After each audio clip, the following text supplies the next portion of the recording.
Hello guys, welcome back to my channel. So നമ്മളിന്ന് നോക്കാൻ പോകുന്നത് നമ്മുടെ ACCയിലെ ഒരു പേപ്പറായിട്ടുള്ള SBR അഥവാ സ്ട്രാറ്റജിക് ബിസിനസ് റിപ്പോർട്ടിങ്ങിൽ നമ്മൾ എക്സാം അറ്റൻഡ് ചെയ്യുന്ന ടൈമിൽ ഫോക്കസ് ചെയ്യേണ്ട കുറച്ച് ടിപ്സ് ആണ് നമ്മൾ നോക്കാൻ പോകുന്നത്. സോ ഈ വീഡിയോ ഹെൽപ്ഫുൾ ആണെങ്കിൽ subscribe, like and comment. So first point is that rote learning.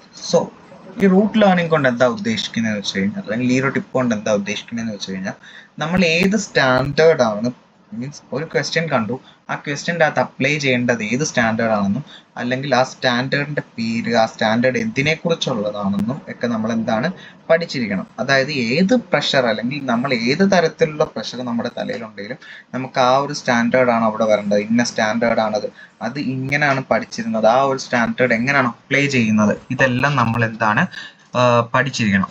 അതായത് ഇത് നമ്മൾ എല്ലാ തരത്തിലും ആ ഒരു സ്റ്റാൻഡേർഡിനെ പറ്റി നല്ലൊരു ബോധ്യം നമുക്ക് ഉണ്ടായിരിക്കണം. ഓക്കെ, അത് എക്സാമിനർ ഏത് രീതിയിൽ തലതിരിച്ച് ചോദിച്ചാലും എങ്ങനെ ചോദിച്ചാലും നമുക്ക് എഴുതാൻ പറ്റുന്ന രീതിയിൽ നമ്മൾ ആ ഒരു സ്റ്റാൻഡേർഡിനെ നല്ലോണം പഠിച്ചിരിക്കണം. This is the tip number 1.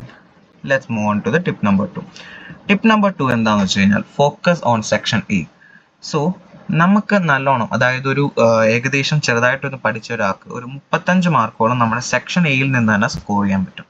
ഈ സെക്ഷൻ എയിൽ എന്തൊക്കെയാണ് കവർ ചെയ്യുന്നത്? അതായത് സെക്ഷൻ എയിൽ നമുക്ക് മെയിനായിട്ടും ഇത് നമ്മുടെ കൺസോളിഡേഷൻ, ക്യാഷ് ഫ്ലോസ്, എത്തിക്സ്, പിന്നെ അങ്ങനെ കുറേ റാൻഡം ക്വസ്റ്റ്യൻസ് ആണ് നമുക്ക് ഈ ഒരു ടോപ്പിക്കിൽ നിന്ന് വരാൻ ചാൻസ് ഉള്ളത്.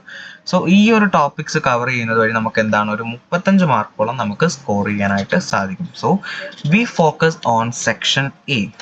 And the tip number 3 is that score in smaller topics. അതായത് നമ്മൾക്ക് എപ്പോഴും പറ്റുന്ന തെറ്റാണ് എന്തെന്ന് വെച്ച് കഴിഞ്ഞാൽ, ഈ ഒരു സ്മോളർ ടോപ്പിക്സ് എല്ലാം നമ്മൾ, അല്ലെങ്കിൽ ചെറിയ ചെറിയ ടോപ്പിക്സ് നമ്മൾ സ്കിപ്പ് ചെയ്തിട്ട് ബിഗർ ടോപ്പിക്സ് നമ്മൾ പോയി പഠിക്കുക. ഇത് ശരിക്കും പറഞ്ഞാൽ എന്താണ് ഒരു വലിയ മിസ്റ്റേക്കാണ്. അതായത് നമ്മൾ ഈ ഒരു ടോപ്പിക്സ് നോക്കുന്നില്ല. അതായത് കൊച്ചു കൊച്ചു ടോപ്പിക്സ് ആണ്. ഇപ്പം നമ്മുടെ ഈ SBRന്റെ കാര്യം തന്നെ പറയുകയാണെങ്കിൽ conceptual framework, exposure drafts, IFRS four small entities, ഇങ്ങനെ തുടങ്ങി ചെറിയ ചെറിയ സ്മോൾ ടോപ്പിക്സ് നമ്മൾ എന്ത് ചെയ്യും? സ്കിപ്പ് ചെയ്യും.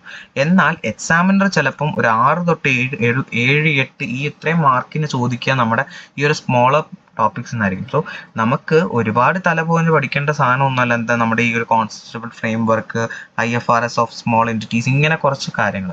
പക്ഷെ നമ്മളൊരു ചെറിയ നമ്മുടെ സൈഡിൽ നിന്ന് ഒരു എഫേർട്ട് ഇട്ട് കഴിഞ്ഞാൽ നമുക്ക് പഠിക്കാവുന്നതേ ഉള്ളൂ ഇത് നമ്മുടെ ഇതൊക്കെ. സോ സ്മോളർ ടോപ്പിക്സ് നമ്മൾ ഫോക്കസ് ചെയ്യണം. ബിഗർ ടോപ്പിക്സിനോടൊപ്പം തന്നെ നമ്മൾ സ്മോളർ ടോപ്പിക്സും ഫോക്കസ് ചെയ്യണം. So that's the tip number 3.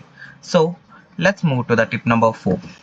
Tip number 4 is the revise financial reporting, അല്ലെങ്കിൽ F7 എന്ന് പറയുന്ന പേപ്പർ. അതായത് നമ്മുടെ ഫൈനാൻഷ്യൽ റിപ്പോർട്ടിംഗ് നമ്മൾ നല്ലോണം റിവൈസ് വേണം.